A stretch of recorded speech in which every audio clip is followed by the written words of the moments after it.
तुम जब भी मुझे देखती हो मैं सब भूल जाता हूँ। क्या कहूँ, कहाँ हूँ, कुछ समझ नहीं आता। दोस्तों, ये अमिताभ बच्चन का ही डायलॉग है, लेकिन किसी फिल्म का नहीं बल्कि एक फिल्म के लिए स्क्रीन टेस्ट का, जिसमें वो फेल हो गए। और उन्हें फेल करने वाला कोई मामूली डायरेक्टर नहीं बल्कि उस दौर का एक नामी फिल्म मेकर था। लेकिन उसे 5 साल बाद एहसास हुआ कि जिस लड़के को ऑर्डिनरी स्ट्रगलर समझकर रिजेक्ट किया था, वो तो असल में एक सुपरस्टार निकला। और तब वह उसी लड़के के साथ फिल्म बनाने को मचल उठा। तुम भी चलो, हम भी चले। फिल्म बनी पर बात नहीं बनी। और फिर 28 साल बाद जब इस सुपरस्टार के सितारे गर्दिश में जाने लगे, तब उसने उसे एक ब्लॉकबस्टर फिल्म देकर भीतर की कसक और वर्षों पुरानी कसर पूरी की। बागों के हर फूल को अपना समझे बागवान। बात सन 1968 की है, जब अमिताभ फिल्मों में किस्मत आजमाने के लिए कोलकाता से नौकरी छोड़कर मुंबई आए थे। उन दिनों दिल्ली में उनके माता पिता हरिवंश राय बच्चन और मां तेजी की सियासी गलियारे में अच्छी पहचान बन चुकी थी। तब के स्टार सुनील दत्त और उनकी पत्नी नरगिस से तेजी बच्चन की दोस्ती हो चली थी। और तेजी की सिफारिश पर ही सुनील दत्त ने एक बार अमिताभ को फिल्म प्रोड्यूसर B.R. चोपड़ा से मिलवाया। B.R. चोपड़ा तब तक नया दौर, धूल के फूल, वक्त, हमराज, आदमी और इंसान जैसी कई सुपरहिट फिल्में बना चुके थे। और उनकी किसी फिल्म में काम मिलने का मतलब था सीधे लाइमलाइट में आ जाना। अमिताभ पर काफी रिसर्च कर चुके ऑथर प्रदीप चंद्रा के मुताबिक B.R. चोपड़ा ने अमिताभ बच्चन से अगले दिन स्क्रीन टेस्ट के लिए आने को कहा। और तब उन्हें यही लाइनें बोलने को दी गईं। तुम जब भी मुझे देखती हो मैं सब भूल जाता हूँ। क्या कहूँ, कहाँ हूँ, कुछ समझ नहीं आता। अमिताभ ने कैमरे के सामने इसे अपने अंदाज में बोल दिया। और फिर उनसे कहा गया कि अगर आप सेलेक्ट हुए तो कुछ दिन बाद आपको सूचित कर दिया जाएगा। दिन, हफ्ते, महीने बीते, कोई सूचना नहीं आई। B.R. चोपड़ा चुनिंदा कलाकारों के साथ अपनी नई फिल्म बनाने में जुट गए। इधर उस युवा कलाकार को स्क्रीन टेस्ट में फेल होने का गम क्या हो, जब ऑल इंडिया रेडियो ने उसे अनाउंसर के लायक भी नहीं समझा था। दूसरों की छोड़िए, जिस सुनील दत्त से अमिताभ को फिल्में दिलाने की आशाएं थीं, उन्होंने अपनी ही फिल्म में उन्हें एक गूंगे का रोल दिया।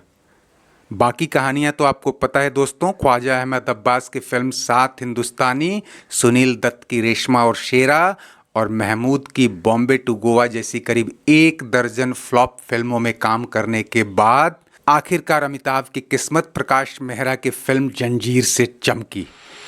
जिन दिनों मेहरा अमिताभ को लीड रोल में लेकर जंजीर बना रहे थे, B.R. चोपड़ा को अमिताभ की याद आई और उन्होंने उन्हें एक फिल्म धुंध में इंस्पेक्टर का रोल ऑफर किया। लेकिन तब अमिताभ पहले से ही 6 फिल्में साइन कर चुके थे और उन्होंने ऑफर ठुकरा दिया। चोपड़ा ने ये रोल डैनी को दे दिया और अमिताभ को भूल गए। लेकिन जंजीर के सुपरहिट होते ही यह नाम किसी के भुलाए भूलने वाला नहीं था। अमिताभ के पास फिल्मों की लाइन लगी थी। मनोज कुमार रोटी कपड़ा और मकान में ले चुके थे। यश चोपड़ा ने दीवार और जीपी सिप्पी ने शोले के लिए उन्हें साइन कर लिया था। इसी बीच B.R. चोपड़ा ने अमिताभ को जमीर फिल्म ऑफर की। फिल्म अंग्रेजी लेखक O. हेनरी द्वारा लिखित डबल डाइड डिसीवर से प्रेरित थी। एक्शन, रोमांच और रोमांस के सारे मसाले थे। तब के स्टार विनोद खन्ना को स्टार थे और पहली बार शम्मी कपूर कैरेक्टर रोल में नजर आए थे। ऐसे में अमिताभ ने बतौर हीरो ये फिल्म साइन कर ली।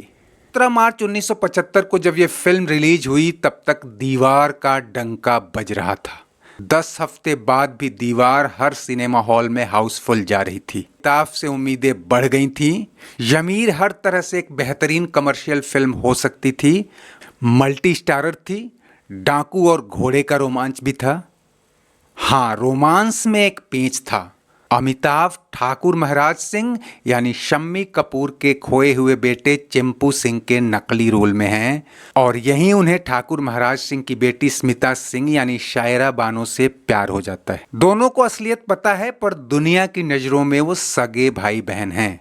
माँ बाप को भी बाद में पता चलता है और जब तक भेद नहीं खुलता दर्शकों को जानते समझते हुए भी भाई बहन के लवादे में ही 3 बेहतरीन रोमांटिक गाने निगलने पड़ते हैं। हालांकि इससे पहले 1960 में देवानंद की फिल्म बम्बई का बाबू में छद्म भाई बहन के बीच प्यार को दिखाया जा चुका था, लेकिन शायद भारतीय परिवेश में यह सस्पेंस कम रोमांस ज़्यादा एक्सेप्टेबल नहीं रहा। उस पर से पब्लिक यह देखकर भी हैरान थी कि जिस शायरा बानो के साथ शम्मी कपूर जंगली फिल्म में याहू याहू कर रहे थे वो यहाँ उनकी बेटी बनी थी। खैर 80 लाख की लागत वाली फिल्म ने 1 करोड़ 20 लाख रुपए कमाए और फ्लॉप करार दी गई। हालांकि एक्टिंग, एक्शन और रोमांच में कोई कमी नहीं थी और इसके गाने तो खूब हिट हुए थे। झूम रही है हवाएं। सच कहें तो ये फिल्म अगर अपनी लागत निकाल पाई तो 2 वजहों से। एक तो दीवार और शोले की चमक में अमिताभ नाम की हर चीज बिक जानी थी। दूसरा, मजरूह सुल्तानपुरी के लिखे बेहतरीन गानों और किशोर कुमार की आवाज ने अपना अलग ही असर दिखाया। जिंदगी हंसने गाने के लिए है पल तो पल। खैर B.R. चोपड़ा ने अमिताभ संग फिल्म की कसक तो मिटा ली, लेकिन अपने नाम और अमिताभ की शोहरत के मुताबिक बड़ी फिल्म की कसर अधूरी ही रही। वो अमिताभ के साथ हर हाल में एक बड़ी फिल्म करना चाहते थे, लेकिन अब न तो उनके पास अमिताभ लायक कोई स्क्रिप्ट थी और न ही अमिताभ के पास उनके लायक टाइम स्लॉट। दोनों अपनी राह चले, लेकिन कई बार अनजान रास्ते भी मेल कराते हैं दोस्तों।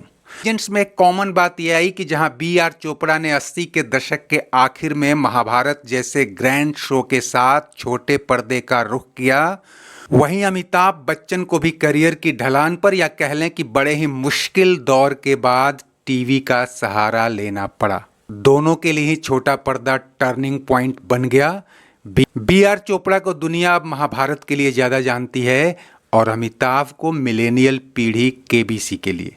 ऐसे में साल 2003 में B.R. चोपड़ा ने अमिताभ बच्चन और हेमा मालिनी को एक नई कहानी के साथ सिनेमा के पर्दे पर पेश किया और फिल्म छा गई।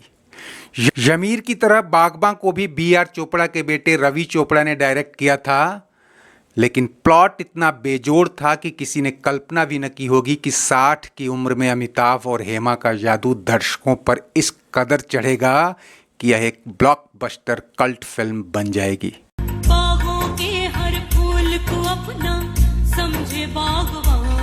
खैर बागबां पे काफ़ी कुछ कहने और बताने के लिए है दोस्तों, लेकिन फिर कभी। फिलहाल ये वीडियो आपको कैसा लगा कमेंट बॉक्स में ज़रूर बताएं। चलते इसे लाइक, शेयर और सब्सक्राइब कर लें। शुक्रिया, नमस्ते, आभार। जिंदगी हंसने गाने के लिए है पल।